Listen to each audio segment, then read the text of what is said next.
Therefore wrong for the Honorable Ndindi Nyoro to be insinuating, imputing improper motive on the leadership of this House, and I have no particular leaders, including myself, who are seated in this House. And Honorable Robert Mbui is on record having opposed the Finance Bill of 2024. He's on record.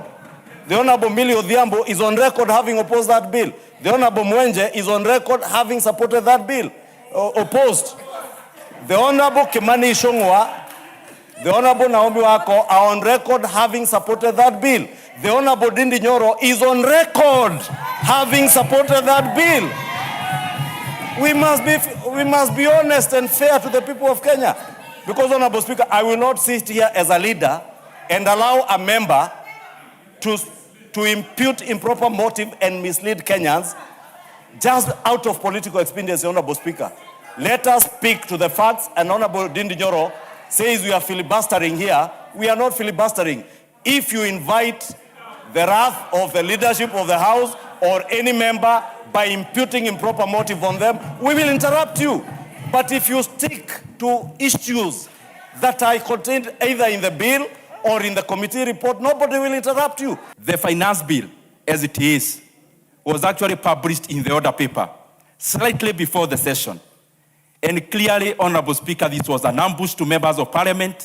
But I want to hail all the pro-people members of Parliament for turning up, Honorable Speaker, and defeating the treachery that had been planned, Honorable Speaker. Secondly, I had an opportunity to attend before the committee because, as Kenyans know, we are in a situation that is not ordinary, and especially when it comes to fuel prices.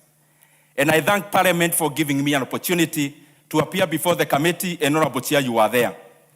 And I gave proposals, the reasoning having been that the situation the globe is facing is temporal. And it would have been better for Kenya to address this temporal matter, Honorable Speaker, if we could, other than having sticky situations affect our economy in the future. Now we have seen already there are movements around peace, Honorable Speaker, in the Middle East. And Honorable Speaker, it is very disappointing that I gave proposals that would lower fuel prices, notably being lowering VAT on fuel products for a period of 6 months and excise duty. But, Honorable Speaker, the committee has decided to give the proposal a wide berth. It is a very dark day on that sphere, Honorable Speaker, and I wish the committee, Honorable Speaker, would have listened to Kenyans, and especially around this point in time. Secondly, Honorable Speaker, I also want to give an issue around the finance bill itself. Order, Honorable Ndindi Nyoro. Honorable Speaker, on a point of procedure, the Honorable Member for Kiharu is a member of this House. The committee, Honorable Speaker... Honorable members, you know, just a minute. I said before that we have passed the budget. In as much as we may have a contest with the finance bill, as members, let us think of how to raise funds to fund that budget.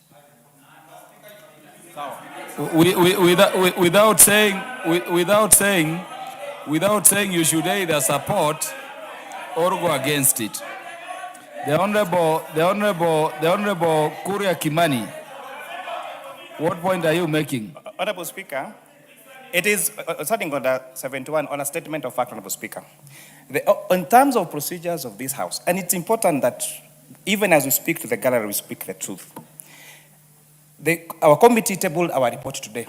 We've seen even the leader of Majority Party recommending that he will be moving amendments of that particular bill.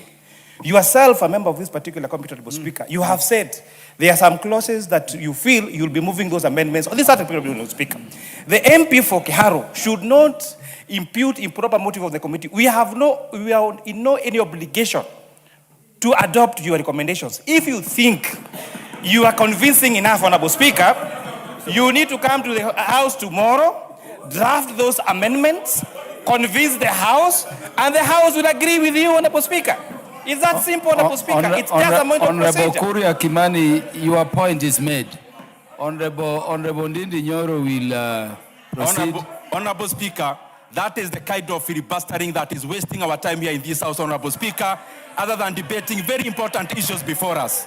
Honorable Speaker, the second point is that as a country, Honorable Speaker, as a country, we need an introspection, Honorable Speaker.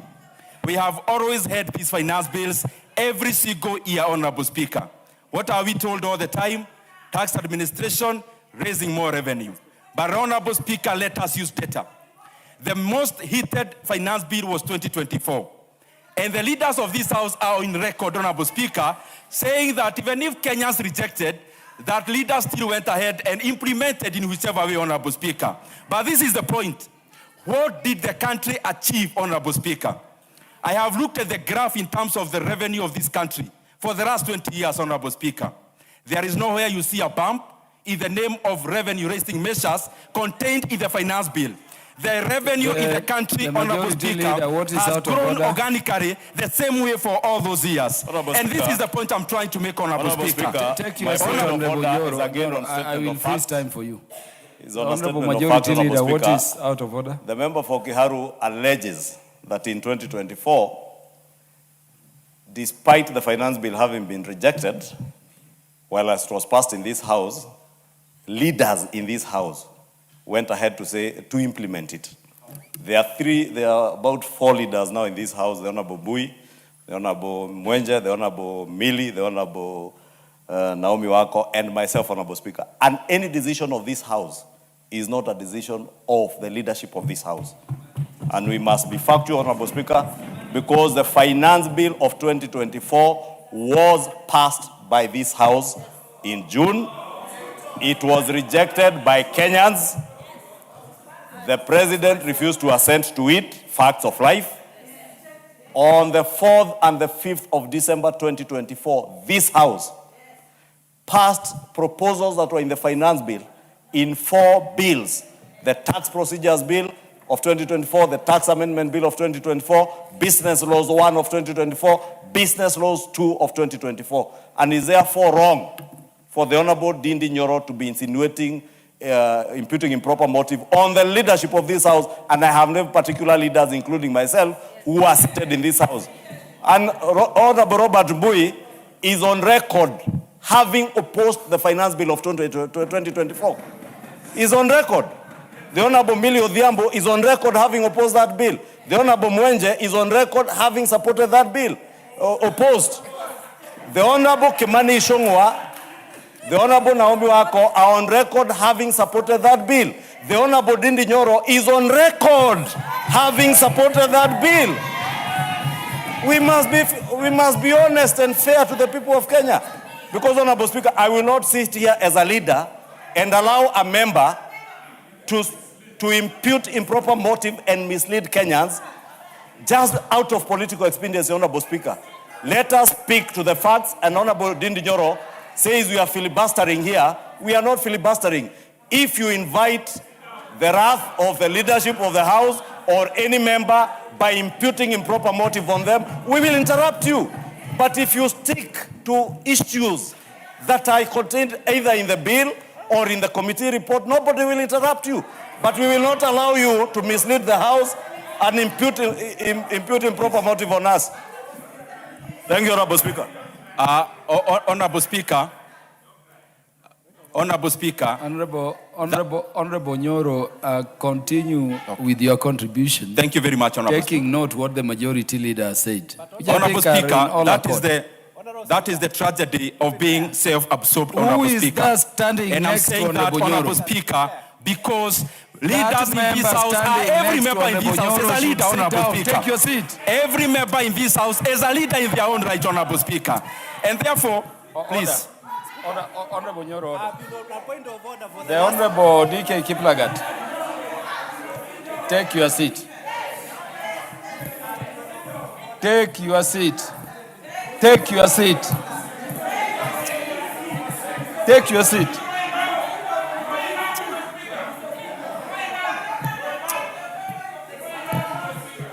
You've taken your seat at the right time. Let me not caution you to do the right thing again.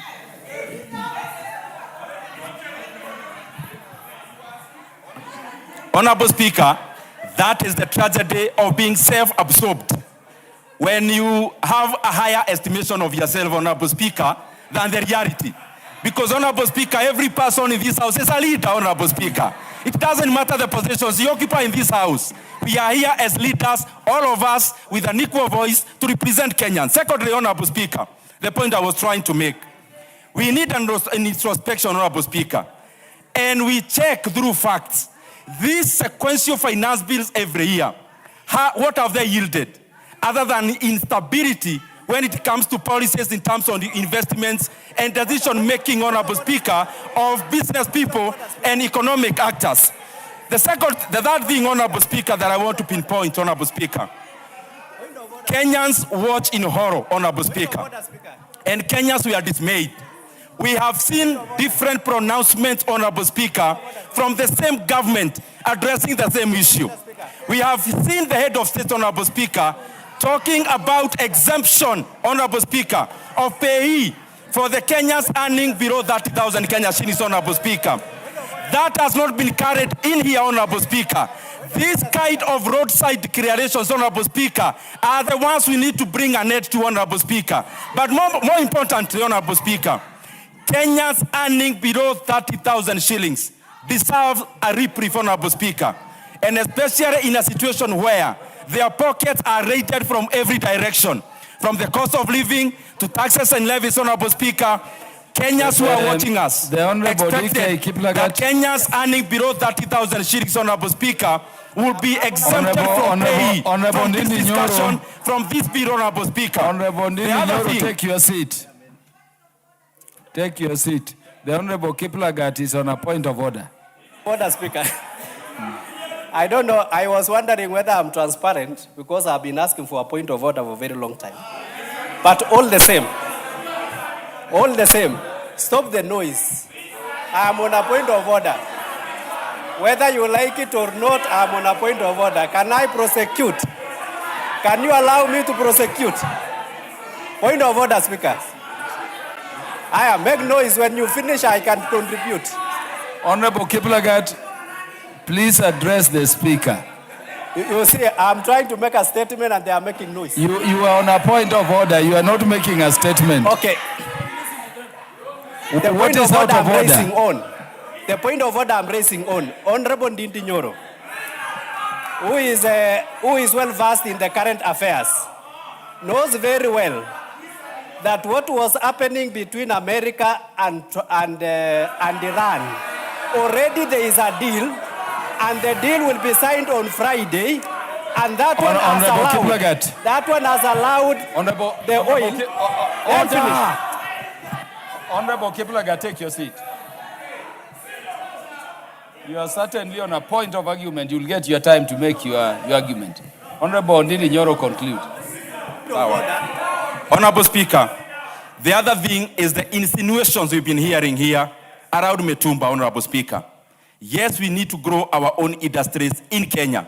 But, Honorable Speaker, it is always good to give a transition period.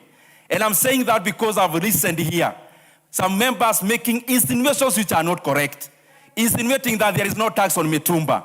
Honorable Speaker, the fact of the matter is that the committee itself purporting to have had public participants who are themselves manufactured by them, Honorable Speaker, is proposing in their report, Honorable Speaker, a 15% tax on Kimani, Mitumba, Honorable Speaker. You cannot lie to Kenyans. Honorable Ndindi Nyoro, take your seat. The Honorable Kimani Kuria is on a point of order. Honorable Speaker, the Honorable Member for Kiharu must withdraw the statement that he has made. He is saying that the public participants that came to the Finance Committee were manufactured people, Honorable Speaker. We have tabled here submissions of over 100,000 people across the country, Honorable Speaker. I have no capacity, Honorable Speaker, to manufacture 100,000 people, Honorable Speaker. The Honorable Member must either substantiate or withdraw that particular the Honorable, and second, Honorable Speaker, he must show us that is a fair request. He must show us a clause in the bill that is referring to, Honorable Speaker. Honorable Ndindi Nyoro, that you must do. Honorable Speaker, I have never seen a situation where, in public participation, a person volunteers information for them to be taxed more, Honorable Speaker, for them to be taken through horror, Honorable Speaker. This is the first time, Honorable Speaker, that we are seeing, Honorable Speaker, purported public participants, Honorable Speaker. Order. Order. Order, please. Order, please. You know we must be the orderly if we are going to debate. Honorable Ndindi Nyoro, you cannot stand at your place having said you yourself attended, then at the same time say the committee manufactured, participants. That one, I insist, and I order you to withdraw. Honorable Speaker, I attended as a participant. And actually, I requested through Parliament. And the more the reason they never carried my proposals, Honorable Speaker. The legitimate proposals were not carried, Honorable Speaker. I am not withdrawing. Honorable Ndindi Nyoro. Honorable Ndindi Nyoro. Honorable Ndindi Nyoro. Honorable Ndindi Nyoro. I'm on my feet. Honorable Ndindi Nyoro, when the Speaker orders you to withdraw, and you see the Speaker asking for the standing orders, please don't take the Speaker the direction he does not want to go. Please withdraw. It is an order and it is not subject to review. Honorable Speaker, because I'll be proposing amendments, and I don't want you to throw me out to disadvantage Kenyans, I withdraw. Honorable Speaker. Order. Order. Yeah, so the withdrawal is accepted, and let us avoid a situation in which we provoke unnecessary motions in debate. I sat here and I said all members need to have their time on the finance bill. Let us agree to continue in that manner. Honorable Speaker, the point I'm making is this. I have sat here in this house and I've seen people purporting to direct members on how to debate. I am here telling Kenyans that this parliament through the committee is proposing an increment of prices on metubas, Honorable Speaker. But they'll purport here, oh, show me the clothes, show me this. We are intelligent and Kenyans are intelligent. Even if you hide before and above, even if you hide below semantic. Give the mic to the chair, Committee on Finance, on a point of order. Maybe for clarity, are Mitumbas taxed now? If so, what is proposed now? Could you just clarify that? Honorable Speaker, and I really want to urge my comrade, Honorable Ndindi Nyoro, to take his time to read the bill. Just simple Text of reading. Currently, mitumbas in this country are taxed at standard rate of 16%. That is a fact. Now, as we speak, the VAT Act imposes 16% VAT on mitumba.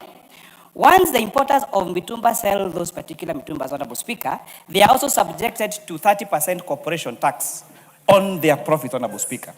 What the bill is actually proposing is to exempt VAT, mitumba from VAT. So the proposal here, Honorable Speaker, and that's why when we challenge you to, on fact, go to the, just simple read the bill, tell us, where are we increasing taxation on mitumba? The bill actually is proposing to exempt mitumba from VAT, and that is a fact. Honorable Ndindi Nyoro, where are new taxes proposed on mitumba? Honorable Speaker, it is disappointing that the chairman has not read his own report, Honorable Speaker. And I kept saying here, we are debating the bill, but we are also debating the committee report, Honorable Speaker. And no one will purport here to guide me on how to debate. Kenyans will gauge who is talking the truth in the next few weeks. Honorable Ndindi Nyoro. Honorable Ndindi Nyoro. Order, honorable members. Honorable Ndindi Nyoro, in which clause is Mutumba taxes being increased? Honorable Speaker, I am repeating for the 18th time. I am at no obligation to tell anyone anything other than debating, Honorable Speaker. And Honorable Speaker, we are debating both the bill, but you're also debating the committee, Honorable Speaker. We cannot hide above and below semantics. Order!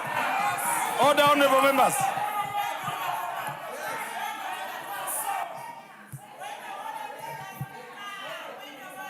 I've given the majority leader the mic. So you will raise after the majority leader.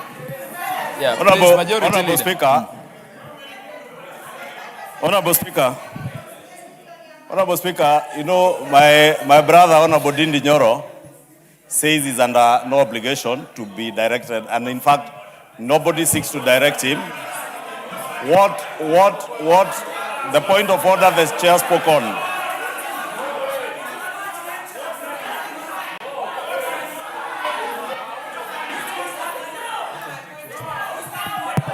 Hey, take your seat. Honorable Kaguchia. That is honorable. When the speaker is on his feet, you take your seat. Honorable Majority Leader, proceed.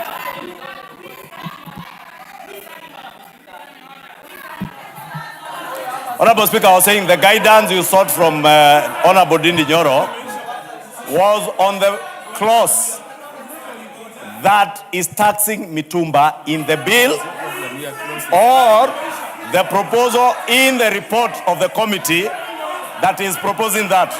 The chair has clarified that. And all that Honorable Ndindi Nyoro is doing is now to throw words as the chair and the speaker because he cannot substantiate.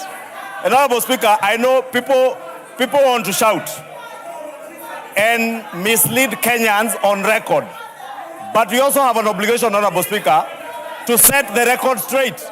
Just like the Honorable Ndindi Nyoro purported that there are roadside declarations on pay as you earn. And there is nowhere in our report or in the bill that pay as you earn was touched. But when the Cabinet Secretary appeared before this House last week, he did clarify that the proposal on pay as you earn is coming in a different proposal before the House to be considered by the House, and therefore all this heckling, Honorable Speaker, you know I'm the last person to be dissuaded by hecklers.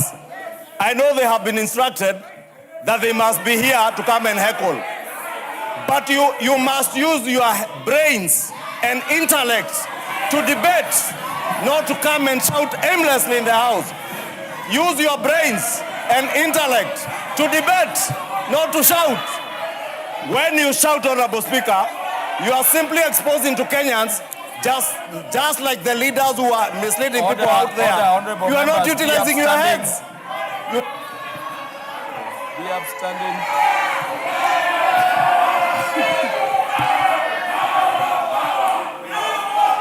Honorable Wamboka.